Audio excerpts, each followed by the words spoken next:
College के canteen में लड़का लड़की एक दूसरे के सामने टेबल पर बैठे हुए बात कर रहे थे। उनके बीच में न जाने कौन सी गुफ्तगू चल रही थी। उनके बीच में झगड़ा सा हो जाता है और फिर लड़की उस लड़के से कहती है कि तू फटीचर है, गरीब है और गरीब का गरीब ही रहेगा। और उसके बाद वह लड़की उससे कहती है कि मुझसे बात करने की कोशिश मत करना वरना पुलिस में तुम्हारा नंबर दे दूंगी। और उस लड़के को छोड़ करके वहाँ से चली जाती है। लेकिन दोस्तों कुछ सालों के बाद वही लड़का दूल्हा बन करके जब उस लड़की के दरवाजे पर पहुंचता है तो लड़की के शरीर में तन बदन में सिहरन सी पैदा हो जाती है कि ये बेवकूफ़ यहाँ पर कैसे आ गया, इसके साथ मेरी शादी किसने तय की थी। यानी कि पहले तो उसने हामी भर ली थी कि भाई जो भी माँ बाप कहेंगे उसी लड़के के साथ में शादी कर लूँगी, लेकिन फ़ोटो भी नहीं देखा, ना ही उससे बात की। पता नहीं किस बात का गुस्सा था कि जो शादी पर कोई उमंग नहीं थी उस लड़की को। और जब शादी होती है तो वह लड़का जब आ जाता है दूल्हा बन के सामने तो यहाँ पर कुछ बड़े बड़े कारनामे होते हैं। क्या हुआ था इस घटना के अंदर पूरी कहानी जानेंगे। बड़ी ही रोचक कहानी है और उन बच्चों को सीख देने वाली कहानी है जो आजकल उड़ती जवानी चढ़ते तारे, वो इस तरह की कहावत है ना, वो जो जवान होते हैं नए नए उनको बस लड़कियां दिखती हैं, पढ़ाई लिखाई को भी छोड़ देते हैं और बल मैं तेरी और तू मेरा और तेरे बगैर जग सूना और इस तरह के बहुत सारे ये चलते रहते हैं आजकल स्कूलों में और कॉलेजों में। तो उन लड़कों को बहुत ज़्यादा सीख लेने की ज़रूरत है इस कहानी से। वीडियो को पूरी ज़रूर देखिएगा। नमस्कार, मैं हूं सुदेश कुमार और मेरे गोपाल चैनल में आपका स्वागत है। यह घटना घटित होती है दिल्ली के अंदर। दिल्ली के अंदर राहुल नाम का एक लड़का रहा करता है। माँ बाप बहुत गरीब हैं, पिता मजदूरी किया करता है और उसकी एक छोटी बहन है। अब बेटा पढ़ाई लिखाई करना चाहता है, बेटा पढ़ाई लिखाई में होशियार है। तो जो पिता होते हैं वे मेहनत मजदूरी करके उसको पढ़ाई लिखाई करवा रहे होते हैं जैसी उनसे हो पाती है। और जो बेटा होता है इतना होशियार होता है कि 12वीं क्लास में वह टॉप आता है और उसको स्कॉलरशिप से एडमिशन मिल जाता है कॉलेज में। तो माँ बाप बहुत खुश हैं कि हमारे बच्चे के ज़्यादा पैसे वगैरह नहीं लगे। तो बेटा पढ़ाई लिखाई करने के लिए कॉलेज में जाने लगता है। माँ बाप अपना गरीबी में समय गुजार रहे हैं। कॉलेज में जाते ही जैसे ही वह स्टार्टिंग में क्लास अटेंड करता है तो उसके कपड़े इतने सुंदर नहीं थे, ना उसके जूते सुंदर थे और ना ही उसका जो होलिया था वो कुछ दीन में था।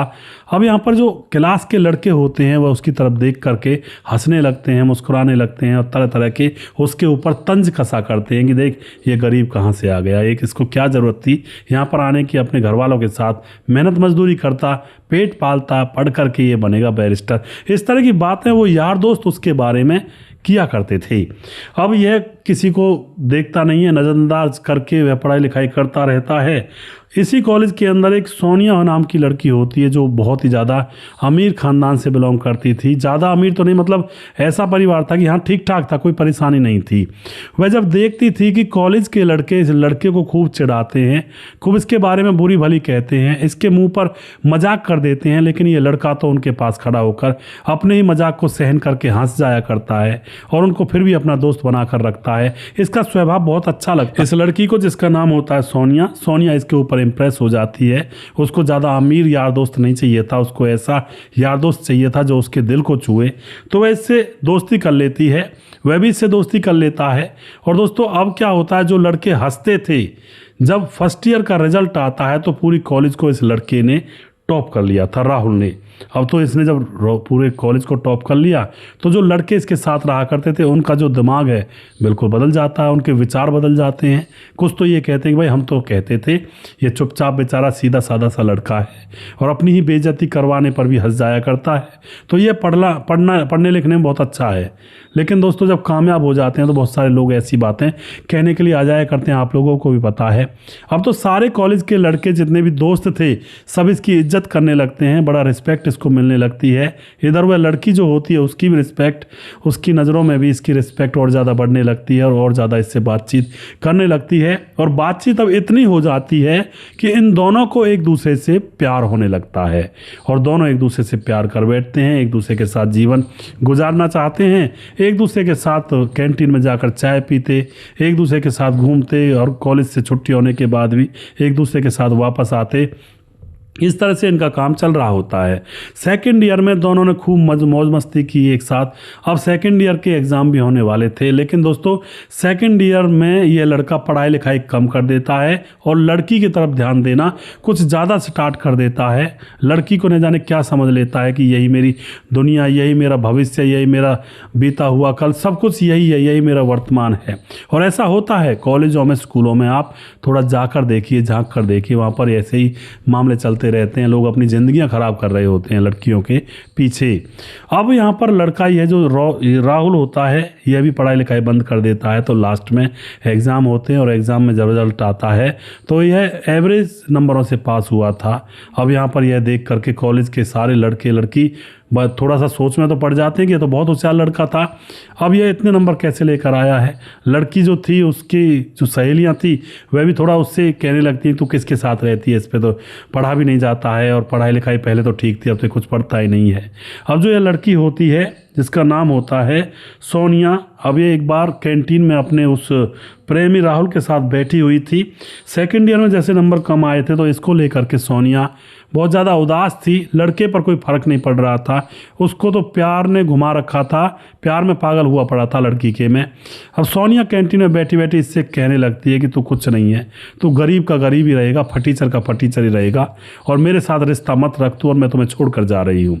यह सुनने के बाद तो राहुल के तो मानो पाँव के नीचे से ज़मीन खिसक गई होगी। जिसके ऊपर पूरा टाइम दिया, जिसके ऊपर मैंने रात दिन एक करके उसी के ऊपर ध्यान दिया, पढ़ाई लिखाई को भी छोड़ा, वो आज ऐसे मुझे छोड़ने की बात कर रही है। तो उसके दिल और दिमाग पर गहरा सदमा सा लगता है।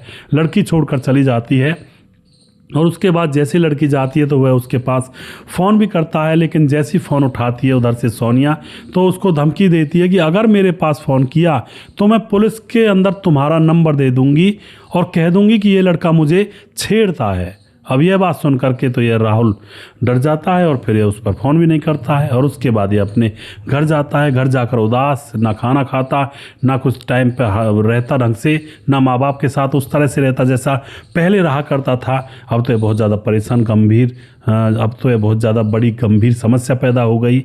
माँ बाप सोचते हैं कि क्या हुआ इसको, ये तो बड़ा खिलखिला कर रहा करता था, सबके साथ हंसा बोला करता था। माँ बाप उसको कुरेदने की कोशिश करते हैं। अब जैसे माँ बाप उसको कुरेदते हैं तो एकदम से रो देता है कि मैं जिस लड़की से प्यार करता था वो मुझे 1 मिनट में छोड़कर चली गई। अब तो यहाँ पर जो माँ बाप होते हैं इसकी तरफ देखकर इसके सर पर हाथ रख कर कहते हैं, बेटा ऐसी लड़कियाँ 100 आएंगी 100 जाएंगी, अगर तूने पढ़ाई अच्छे से कर ली ना तो तुम्हें न जाने कैसी कैसी नौकरियाँ, अच्छी नौकरी मिलेगी और कैसी कैसी लड़कियाँ तुम्हारे पास आएंगी। तो एक लड़की के चक्कर में आकर अपने दिमाग को ख़राब कर रहा है, पढ़ाई लिखाई में भी बिल्कुल जीरो होता जा रहा है। तो अपनी पढ़ाई लिखाई पर ध्यान दे, उसके जैसी हज़ारों लड़के तुम्हारे पास आ जाएंगी। ये बात उस राहुल के मन में बैठ जाती है और वह अपनी पढ़ाई लिखाई में जुट जाता है।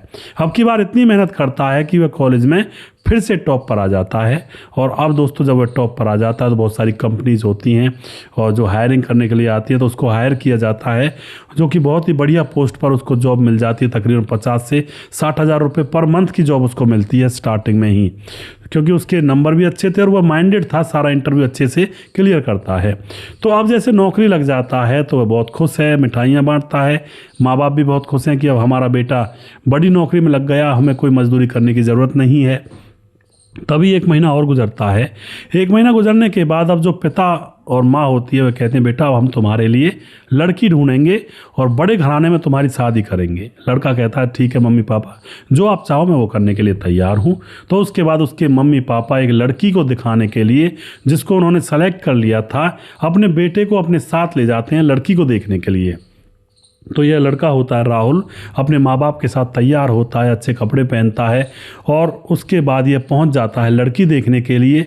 वहाँ पर बैठे हुए थे आराम से, और बैठे बैठे जो लड़की के माँ बाप थे वे भी बातचीत कर रहे थे। और फिर इन्होंने कहा, भाई लड़की को दिखाइए जी। लड़की चाय लेकर के इनके पास आती है, और जैसे चाय लेकर के इनके पास आती है और लड़के को चाय की प्याली पकड़ाती है तो लड़का उस लड़की की तरफ देखता रह जाता है, क्योंकि यह लड़की तो वही सोनिया थी जिसने कॉलेज में इससे अपना नाता तोड़ लिया था। अब तो यह इसके खून का पानी बन जाता है एकदम से, लेकिन यह चुप रहता, अपने ऊपर कंट्रोल रखता है। सोनिया भी इसको देख करके मुस्कुरा जाती है। यह अपने मन में कंट्रोल रखता है और सोचता है कि अब आया ऊंट पहाड़ के नीचे, अब इससे मैं बदला लूँगा जो इसने मेरी बेइज्जती की थी। चुप लगा जाता है और उसके बाद शादी की तैयारियाँ होती हैं। शादी बड़े धूमधाम से होती है। यह लड़की सोनिया दुल्हन बन करके अपने पति राहुल के घर पर आती है। सब कुछ सही था, रीति रिवाजें, रस्में, ये सारी चीज़ें निभाई जाती हैं और शाम को समय होता है सुहाग रात का। सुहाग रात पर लड़की इंतज़ार कर रही थी राहुल का। राहुल उसके पास जाता है, घूंघट उठाता है और दोस्तों अब यहाँ पर राहुल जो होता है वह इस लड़की सोनिया की तरफ एक तीखी मुस्कान दे करके हंसता है, जैसे कि उसको नीचा दिखा रहा हो। और सुहागरात पर वह उस लड़की से बोलता है कि देखा, ये वही गरीब फटीचर है, इससे तुमने शादी की है जिससे। अब तो यह सब सुन करके सोनिया थोड़ी हंस जाती है, अपने मन में पता नहीं क्या रिलैक्स फील करती है, उसको बुरा ही नहीं लगता है ये सब कुछ। और उसके बाद रात गुजर जाती है और फिर क्या होता है दोस्तों, यहाँ पर सुबह होती है और वह सोनिया से कई बार रात में भी कहता है कि तुम बोली थी कि तुम फटीचरी रहोगे और तुम ऐसे ही रहोगे, कभी अमीर नहीं बन पाओगे, ज़िंदगी में कामयाब नहीं हो पाओगे। देखा ना मैं कैसे कामयाब हो गया और कैसे मैं अब अमीर बनने वाला हूँ। तो दोस्तों यहाँ पर लड़की चुप रहती है, कुछ नहीं कहती रात भर। सुबह होती है, सुबह होते ही जो लड़का होता है अपने माँ बाप के पास जाता है और उनसे कहता है मम्मी पापा, ये वही लड़की है जिसने मेरी बेइज्जती की थी कॉलेज में, जिसके लिए मैंने खाना भी नहीं खाया था कई दिन तक। अब यह बात सुन करके माँ बाप भी हंसने लगते हैं, मुस्कुरा जाते हैं। अब यहाँ पर इसके समझ में नहीं आ रहा था कि लड़की भी मुस्कुरा रही है, माँ बाप भी मुस्कुरा रहे हैं, आखिर मामला क्या है। तो इसका माथा ठिनक जाता है, एकदम से पूछता है कि क्या आप मुस्कुरा रहे हैं, ये वही लड़की है जिसने आपके बेटे की बेइज्जती की थी। अब जो पिता होता है अपने बेटे के कंधे पर हाथ रखता है, बेटा बैठ, तुझे एक बात बताता हूँ। बेटा बैठ जाता है परेशानी में, असमंजस में कि पिता क्या बात बताएगा। अब जो पिता होता है कहानी बताना स्टार्ट करता है। वह कहता है कि जब तुम्हारे सेकेंड ईयर में कम नंबर आए थे और तुम इस लड़की के साथ प्यार करते थे और ये लड़की भी तुमसे सच्चा प्यार करती थी और तुम्हारे कम नंबर आए थे, तो उसके बाद जब तुम परेशान थे तो यह लड़की अपने पिता को लेकर, यानी कि सोनिया अपने पापा को लेकर के यहाँ पर आई थी हमारे पास और वह हमसे बोलती है कि मैं राहुल के बगैर मैं नहीं रह सकती। और उसके बाद वह हमसे कहती है कि मेरी वजह से उसकी पढ़ाई से ध्यान हट चुका है और सेकेंड ईयर में उसके बहुत ज़्यादा कम नंबर आए हैं और हमें कुछ करना होगा। उसके बाद जो लड़के का पिता होता है वह कहता है क्या करना होगा बेटी। तो वह कहती है कि मुझे रिश्ता तोड़ना होगा उससे, मैं पहले उससे रिश्ता तोड़ूंगी, उससे दूर हो जाऊंगी और उसके बाद वह पढ़ाई में ध्यान कर पाएगा।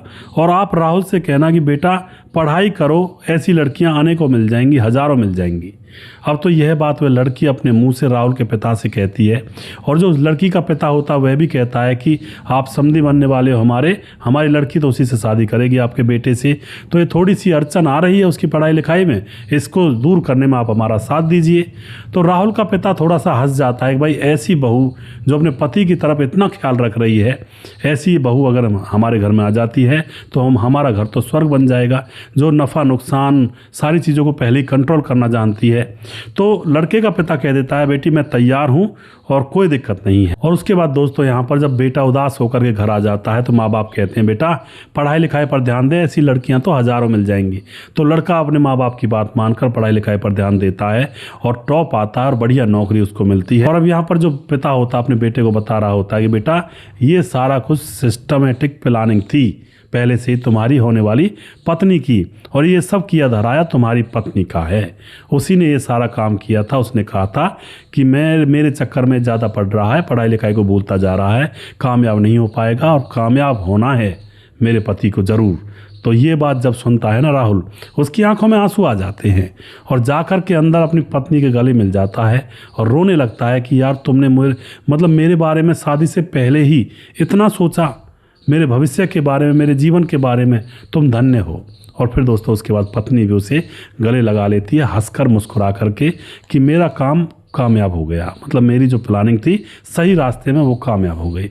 वरना तो दोस्तों आजकल की पत्नियां प्लानिंग कुछ और तरीके की करती हैं, पति को बर्बाद करने की, उजाड़ने की या उसकी हत्या करने की अपने प्रेमी के साथ पूरी प्लानिंग करती हैं। लेकिन ये एक ऐसी पत्नी थी जिसने प्लानिंग तो की लेकिन अपने पति को ऊंचा बनाने की प्लानिंग की, पति को अच्छी नौकरी के दिलाने की प्लानिंग की, अच्छी पढ़ाई करवाने की प्लानिंग की, और वो भी पत्नी अभी बनी नहीं थी, पत्नी बनने से पहले ही ये सारी प्लानिंग की। तो ऐसी औरतें जब घरों में आने लगे तो फिर समझो वो घर मंदिर के समान हो जाता है जहाँ पर ऐसे लोग रहते हैं। तो आप जो भी कुछ कहना चाहते हैं अपनी राय कमेंट बॉक्स में लिख सकते हैं।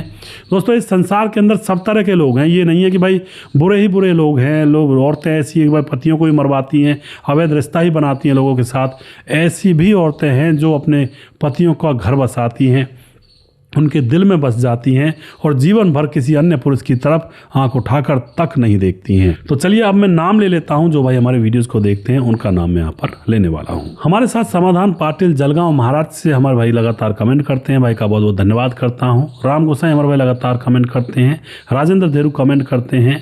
गोपाल चवन कमेंट करते हैं, बहुत ही बढ़िया स्टोरी है जी आपकी। भीख सिंह कमेंट करते हैं और चित्रहार देखता है, क्या गजब वर्ड बोला है जी। बिल्कुल भीख सिंह जी, मैं थोड़ा अपनी जो लोकल लैंग्वेज है उसमें ज़्यादा कंफर्ट फील करता हूँ। हालांकि वैसे मैं प्रोफेसर भी रह चुका हूँ और कंप्यूटर साइंस का लेक्चरर, और पर मुझे अच्छी लगती है अपनी लैंग्वेज।